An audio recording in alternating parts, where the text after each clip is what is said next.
يا رسول الله يا صديق يا عمر يا عثمان يا حيدر دفع شرب الخير وليا شبير يا شبر لي خمسة في بها من الوباء حاتمة المصطفى والمرتضى والنعمة والفاطمة جب دم آخری ہو یا اللہ نبہ لا الہ الا اللہ محمد رسول اللہ صلی اللہ علیہ وسلم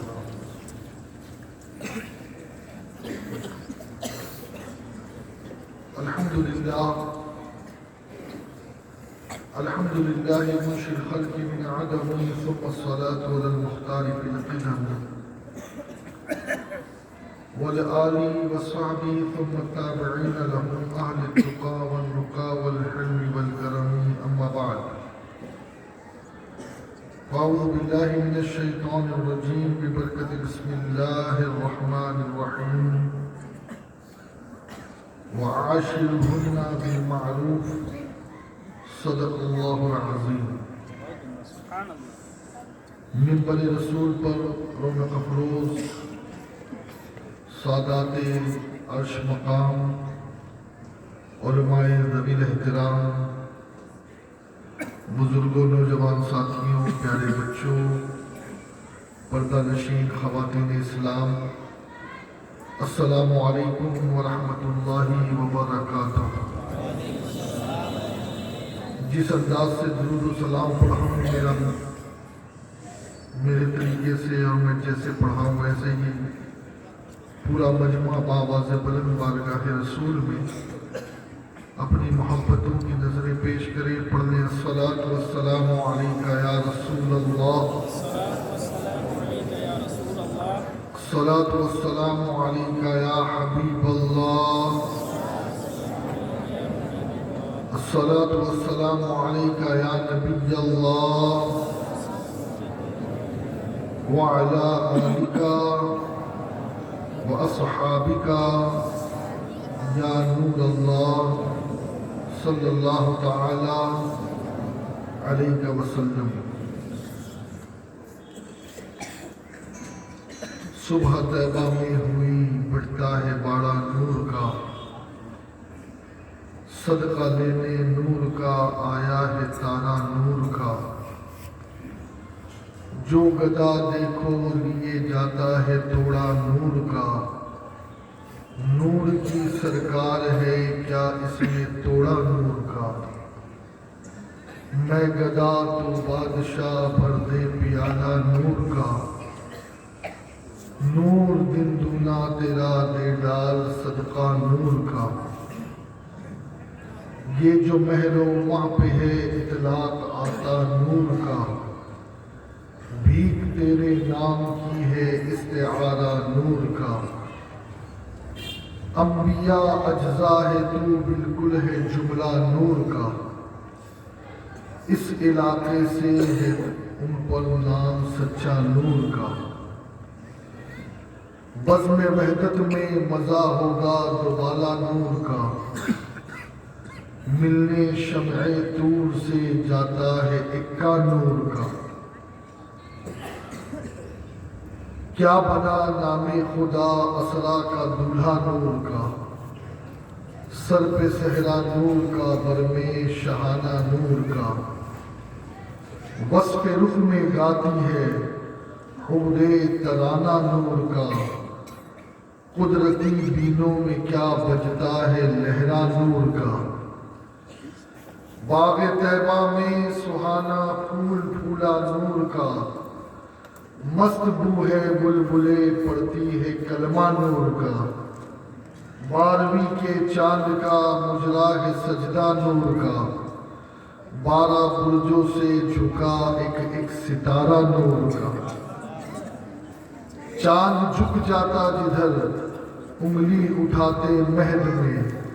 کیا ہی چلتا تھا اشاروں پر کھلونا نور کا.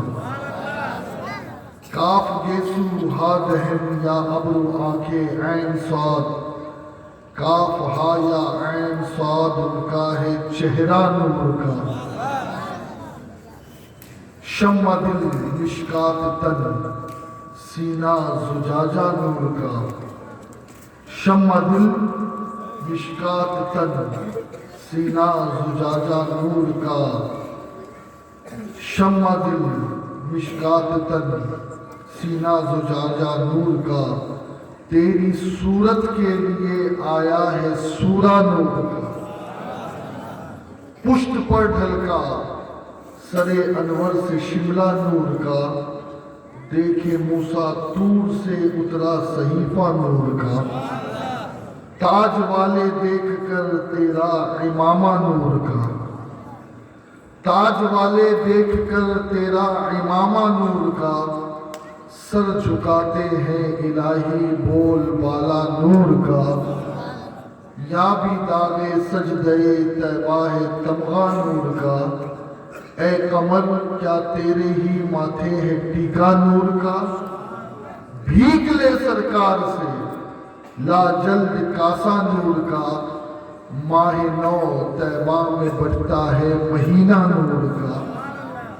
ماہ نو طیبہ میں بڑھتا ہے مہینہ نور کا، اور ناریوں کا دور تھا دل جل رہا تھا نور کا، تم کو دیکھا ہو گیا ٹھنڈا کلیجہ نور کا، عرش بھی فردوس بھی اس شاہ والا نور کا، یہ مسمن برج کو مشبوع اعلیٰ نور کا، نور کی سرکار سے پایا دوشالہ نور کا، نور کی سرکار سے پایا دوشالہ نور کا، ہو مبارک تم کو ذوالنورین جوڑا نور کا، ایک سینے تک مشابہ ایک وہاں سے پاؤں تک، حسن ستین ان کے جاموں میں ہے نیمہ نور کا، صاف شکل پاک ہے دونوں کے ملنے سے عیاں، خط توأم میں لکھا ہے یہ دو ورقہ نور کا، نور بنت نور زوج نور ام نور نور، نور بنت نور زوج نور ام نور نور، نور مطلق کی کنیز اللہ لہنا نور کا، نور مطلق کی کنیز اللہ لہنا نور کا، اور تیری نسل پاک میں ہے بچہ بچہ نور کا، تیری نسل پاک میں ہے بچہ بچہ نور کا، تو ہے عین نور تیرا سب گھرانہ نور کا، اور آ رہا ہے آدمی بن کر فرشتہ نور کا، آ رہا ہے آدمی بن کر فرشتہ نور کا، پڑ گیا ہے طائر سدرہ کو چسکا نور کا، اور اے رضا یہ احمد نوری کا فیض نور ہے، اے رضا یہ احمد نوری کا فیض نور ہے، ہو گئی میری غزل بڑھ کر قصیدہ نور کا، ہو گئی میری غزل بڑھ کر قصیدہ نور کا۔ میرے پیارے آقا علیہ الصلوۃ والتسلیم کے پیارے دیوانوں، اسلام دین فطرت ہے، اسلام دین آگہی ہے، اسلام مکمل دین ہے، اسلام وہ دین ہے کہ جس کے بارے میں رب فرماتا ہے ان الدین عند اللہ الاسلام، کہ جس کو خود رب نے پسند کیا، اور ظاہر سی بات ہے کہ جسے سب پسند کرے اس میں ممکن ہے کہ کوئی خامی ہو، لیکن جسے رب پسند کرے اس میں کہیں سے لے کر کہیں تک کوئی نقص، کوئی عیب، کوئی خامی ہو ہی نہیں سکتی۔ اور دین اسلام مسلمانوں کو بلکہ پوری انسانیت کو زندگی گزارنے کا ضابطہ عطا کرتا ہے، آئین عطا کرتا ہے، لیکن آج بدقسمتی کے ساتھ یہ بات کہنی پڑتی ہے کہ جو مذہب اسلام کے ماننے والے ہیں، دین اسلام کے ماننے والے ہیں، ان لوگوں کا حال یہ ہوتا جا رہا ہے کہ وہ دین سے دور، قرآن سے دور، اسلام سے دور، شریعت سے دور، اور حد یہ ہے کہ ان کی حرکتوں کو دیکھ کر کے لوگوں کے ذہنوں میں یہ وسوسے آنے لگے ہیں کہ کیا اسلام عورتوں پہ ظلم کرتا ہے؟ کیا اسلام بیویوں کو ان کا حق نہیں دیتا؟ کیا اسلام بیٹیوں کو وراثت سے محروم رکھتا ہے؟ کیا اسلام چار دیواری میں عورت کو قید رکھتا ہے؟ کیا اسلام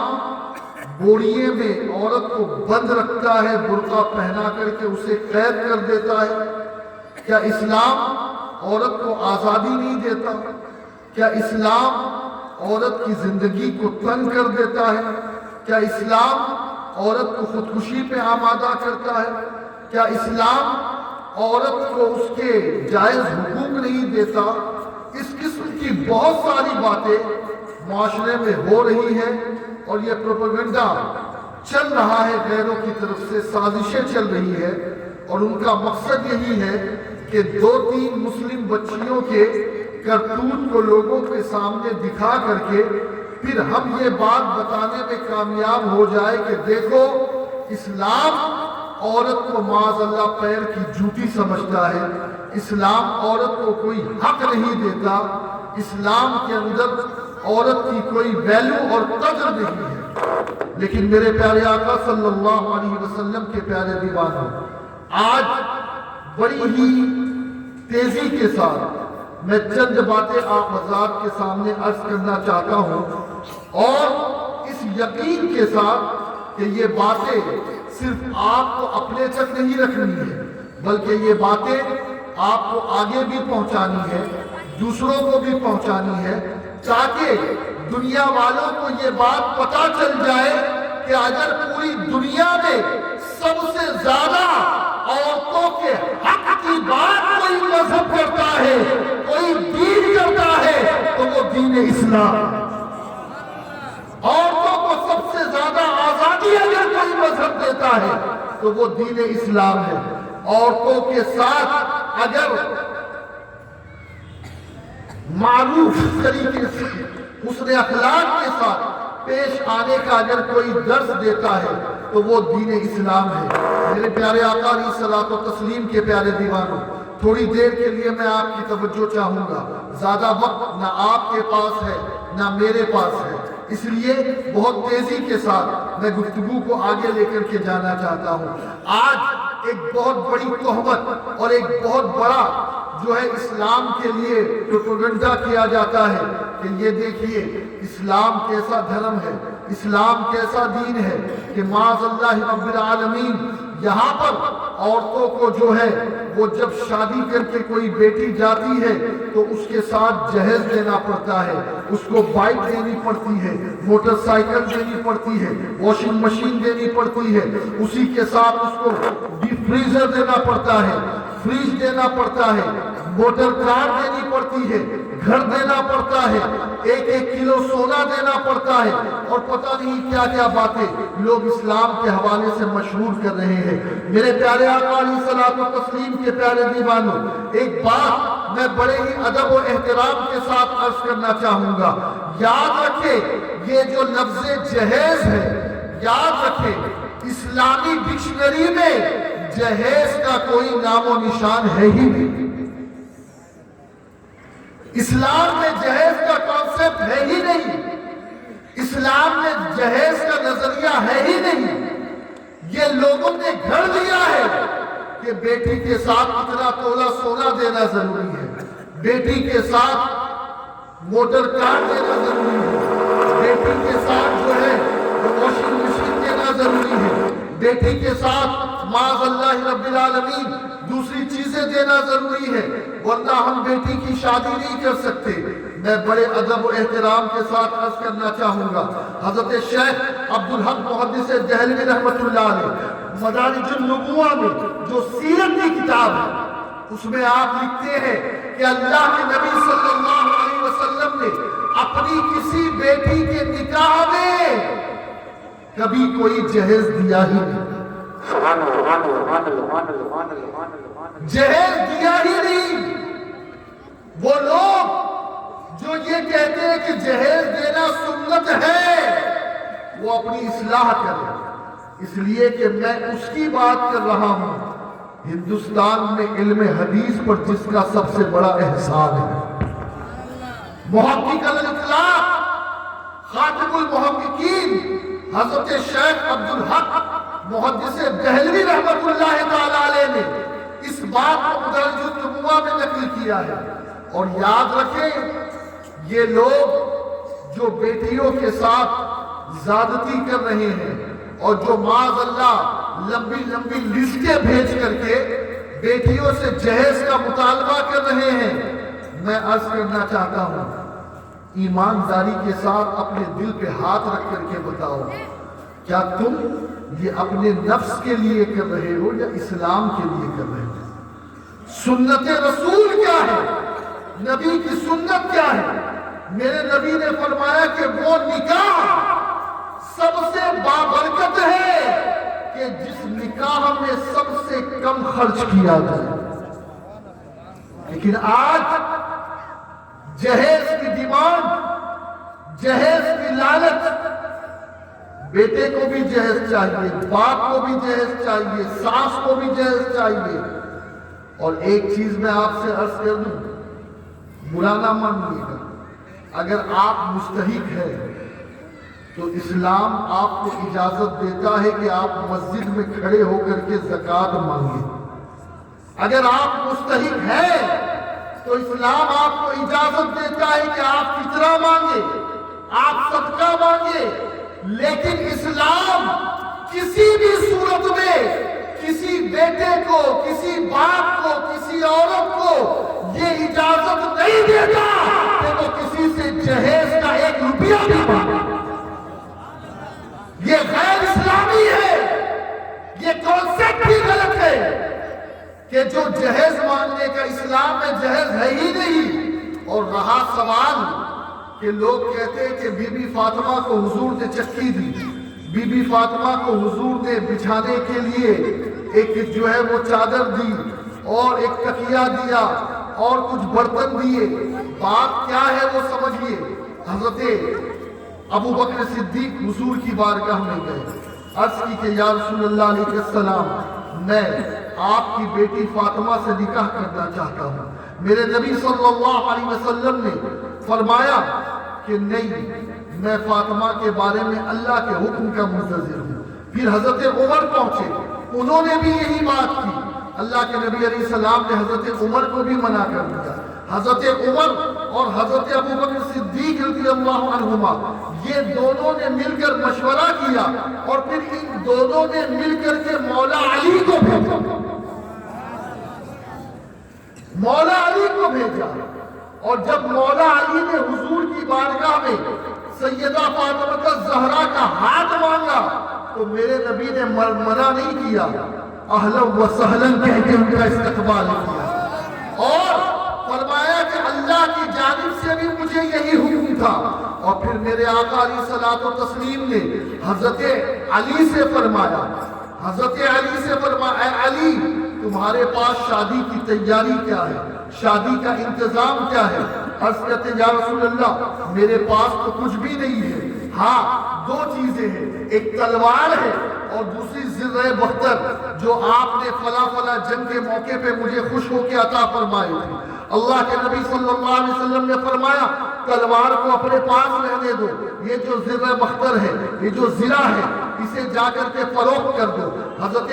مولائے کائنات علی مرتضیٰ شیر خدا کرم اللہ وجہہ الکریم فروخت کرنے کے لیے عثمان ذو النورین کے پاس جاتے ہیں۔ حضرت عثمان ذو النورین کہتے ہیں کتنے میں بیچو گے، کیا قیمت لگائی ہے آپ نے؟ تو حضرت عثمان غنی رضی اللہ تعالیٰ عنہ سے مولائے کائنات کہتے ہیں کہ یہ زرہ فلاں جنگ کے موقع پہ حضور نے مجھے عطا فرمائی، یہ حضور کی زرہ ہے اور میں نے اس کی قیمت 400 درہم لگائی ہے مارکیٹ کے حساب سے۔ حضرت عثمان غنی رضی اللہ تعالیٰ نے دیکھا کہ علی شادی کرنا چاہتے ہیں، علی کو نکاح کرنا ہے، علی کو پیسوں کی ضرورت ہے، تو آپ نے کہا کہ تم نے 400 درہم اس کی قیمت لگائی ہے اور میں عثمان تمہیں 800 درہم دیتا ہوں اس زنا کے بدلے،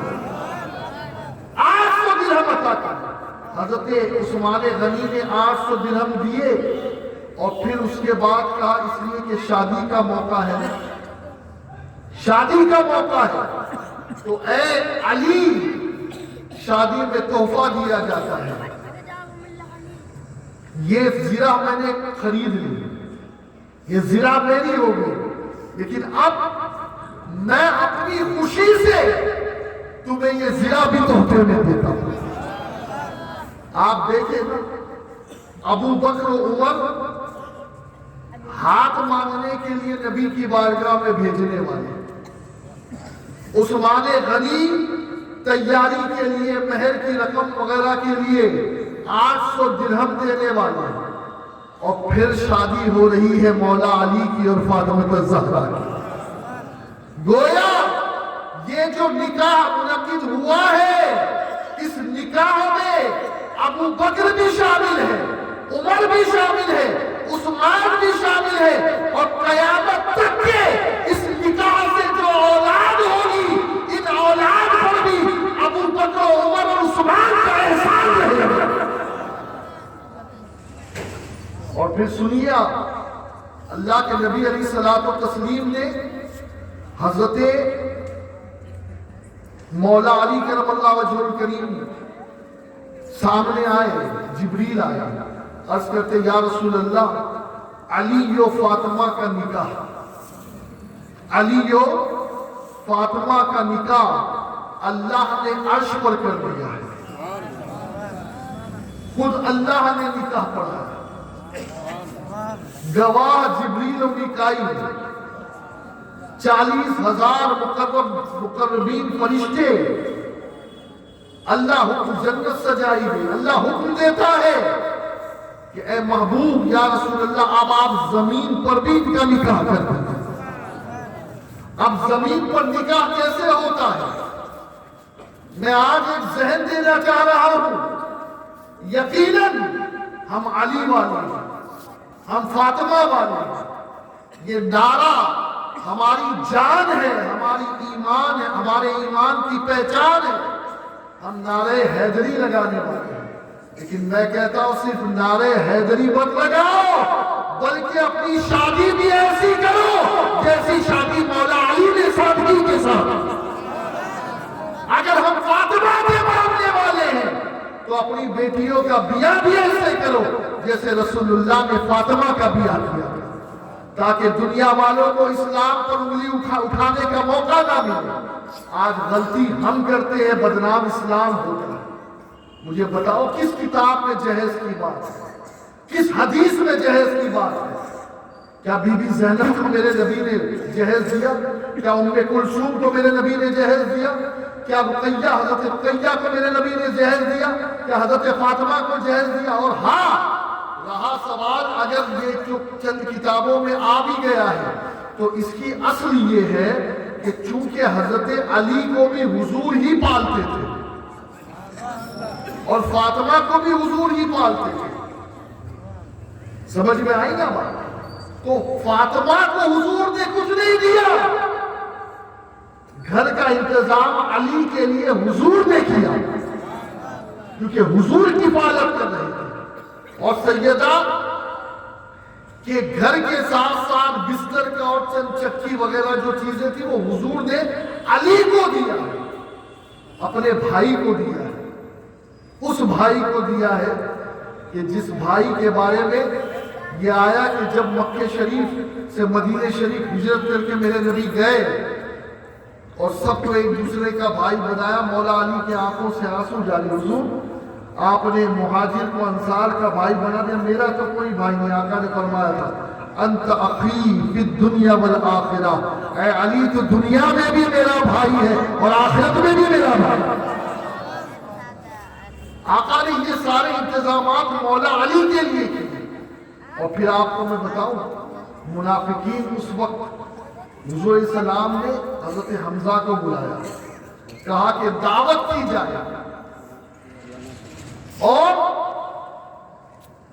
ان لوگوں کے ذہنوں میں بات چل رہی تھی کہ ولیمہ کیسے ہوگا، دعوت۔ حضور فرمایا کہ 10 لوگ کھاتے جائیں۔ 10 لوگ آتے رہے، کھاتے رہے، پورا مدینہ ولیمے سے سرفراز ہو گیا۔ اور ایک بات عرض کروں، حضرت فاطمہ نے اپنے نانا سے، اپنے ابا جان سے کہا، ابا جان میرا مہر کیا ہوگا، میرا مہر کیا ہوگا؟ کہا حضور یا رسول اللہ میں آپ کی بیٹی ہوں، میرا مہر کچھ اور ہونا چاہیے۔ آقا نے فرمایا فاطمہ کیا چاہتی ہے؟ کہا آقا میرا مہر یہ ہو کہ میرے مہر کے عوض آپ کی گناہگار امت بخشی جائے، آپ کی گناہگار امت بخشی جائے۔ میرے پیارے آقا علیہ الصلوۃ والتسلیم کے پیارے دیوانوں،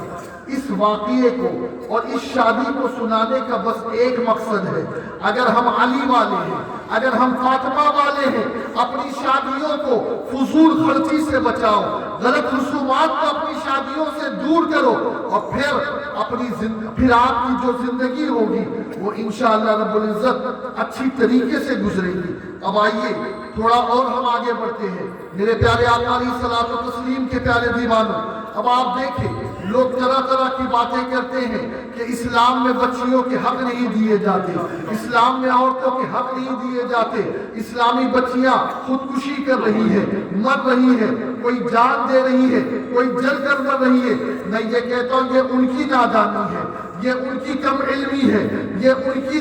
تعلیم کی کمی ہے، یہ ان کے ماں باپ کی کمزوری ہے کہ انہوں نے اپنے بچوں کو بتایا نہیں کہ دین اسلام کیا ہے، دین اسلام کی تعلیمات کیا ہے۔ میرے پیارے آقا علیہ الصلوۃ والتسلیم کے پیارے دیوانوں، میاں بیوی کے درمیان یہ جھگڑے کیوں ہوتے ہیں اور ان جھگڑوں کو کیسے ختم کیا جائے، اس کے بارے میں 2-3 باتیں آپ کے سامنے عرض کروں۔ سب سے پہلی چیز تو میں اپنی بہنوں سے عرض کروں گا، اے میری بہنوں کان کھول کر کے سنیں۔ اللہ کے نبی صلی اللہ علیہ وسلم نے ارشاد فرمایا کہ مرد کے لیے اللہ کے بعد اگر کسی کو سجدہ روا ہوتا تو میں بیوی سے کہتا کہ وہ اپنے شوہر کو سجدہ کرے۔ ایک عورت کے لیے ہم پتی پرمیشور نہیں کہتے، ہم تو اللہ کے ماننے والے ہیں، لیکن ہاں ہمارے نبی کی تعلیم سے ہمیں یہ بات ملتی ہے کہ اللہ کے بعد اگر کوئی قابل عزت بیوی کے لیے ہے تو وہ اس کا شوہر۔ اگر بیوی اپنے شوہر کے لیے سب کچھ قربان بھی کر دے تب بھی کم ہے، بلکہ حدیث پاک میں یہ آیا ہے، اللہ کے نبی صلی اللہ علیہ وسلم نے ارشاد فرمایا کہ اگر کسی شوہر کے پورے جسم پر پھوڑے ہو جائے اور پیپ رسنے لگے اور بیوی اپنی زبان سے چاٹ چاٹ کر پورے بدن سے پیپ کو صاف کرے، کبھی اس نے اپنے شوہر کا حق ادا نہیں کیا۔ شوہر کا حق بہت بڑا ہے۔ ایک شوہر کے لیے دنیا میں اس کی ماں سے بڑھ کر کوئی نہیں، اور ایک بیوی کے لیے دنیا میں اس سے شوہر سے بڑھ کے کوئی نہیں۔ نکاح کے بعد اب جب تم شوہر کے گھر آ گئی ہے تو اے میری بہن اب خدا کے لیے بھول جا اپنی ماں کو، بھول جا اپنے بہن کو،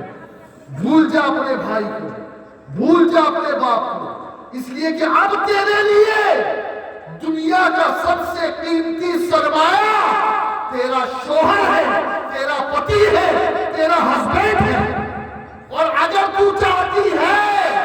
کہ اللہ تجھے جنت دے تو یاد رکھ کہ اس حال میں مر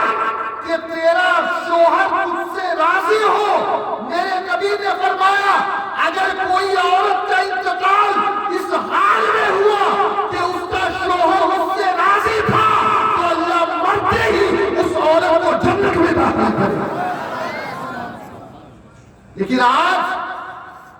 ہو یہ رہا ہے کہ تعلیم کی کمی کی وجہ سے ہم نے اپنی بچیوں کو بتایا ہی نہیں کہ غیبت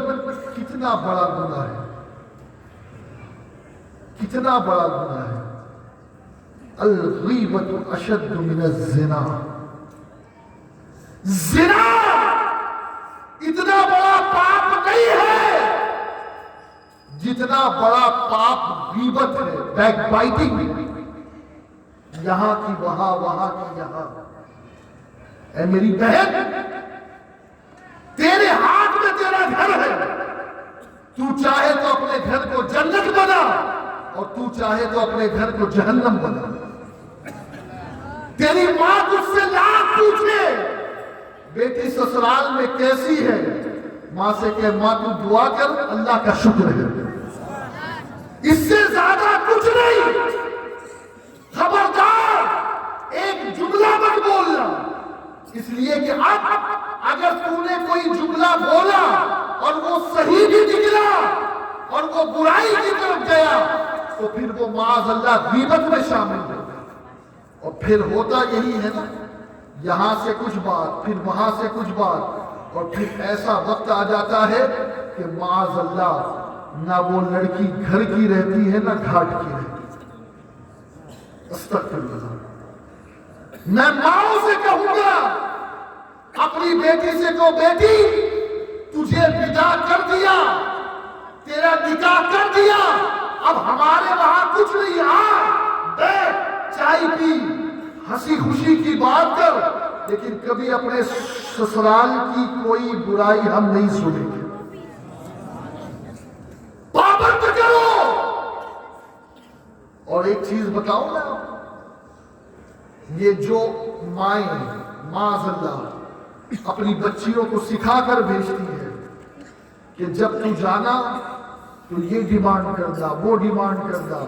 ہر ہفتے بولنا مجھے سنیما دیکھنے جانا ہے، ہر ہفتے مجھے شاپنگ جانا ہے، مجھے یہ ڈریس دلاؤ، مجھے وہ ڈریس دلاؤ، مجھے تو بینگل سیٹ چاہیے، مجھے تو جو ہے وہ ہار کا سیٹ چاہیے، مجھے تو ہیرو کا سیٹ چاہیے، وہ فلاں کی بیوی نے، فلاں شوہر نے فلاں کو 10 تولے کا دیا، تم نے تو مجھے 5 تولے کا دیا۔ اگر کوئی عورت اس مزاج کی بن جائے